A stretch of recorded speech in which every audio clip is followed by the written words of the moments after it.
Guys, naalala ko tuloy nung kabataan ko, gumamit ako nun ng Naruto. Tapos pinagtulungan namin si Mia sa loob ng tower no, nagdarasenggan ako dun sa loob ng tower, tapos lumabas ulit ako na parang nating hapin kasi sobrang sakit na talaga ng tower, pero buti na lang nabigyan na kakampi namin yung Mia. Yun yung pagkakatanda ko sa nangyari nun. Tapos naalala ko nga pala nung araw na yun, bigla akong pinasok si Mia, sabi ko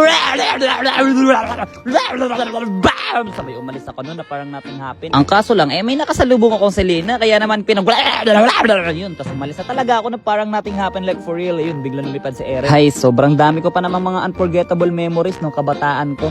Hindi ko nga lang sila maalala lahat, pero wala akong maalala maski isa. Pero anyways, ang natatandaan ko lang nun, may lumilipad na pani nun, tapos lumipad siya sa harapan ko, nirasenggan ko siya sa ulo. Tapos eto pa malupit, pagkakatanda ko pare nagpush ako nun pare, tapos bigla ako nagagalima. Tapos umalis na ako nun na parang nating hapin. Tapos naalala ko pa nung nilagyan ako ni Selena ng tae, kaya naman dumikit ako sa kampi ko, kaso nga lang nakailag siya, kaya naman lumapit sa amin yung alis namin na Luhil, sinugod siya ni Carolina, tapos bigla na lang gumano yung Queen's Wings ko, kaya naman naghalimaw na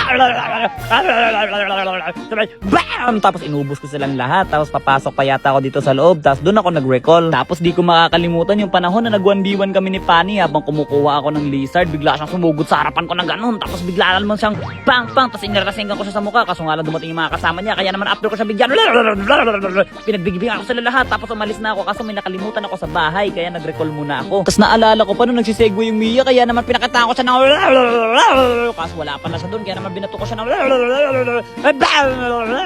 tapos napansin ko naglo-lord sila sa Classic, sabi ko no, huwag kayo mag-lord sa Classic, inago ko yung lord sa Classic, nag-videodama ako doon kay Natalia, tapos umalis na ako na parang nating hapin, tapos pagpasok ko sa damo, tinigasan ako bigla. Pero mukhang palumpalo talaga sila, grabe, lord kong lord, segway kong segway, lahat gagawin para sa 1% win rate, kaya ayun. Defota. LF bagong member sa F11, walang kwenta yung mga member ko ngayon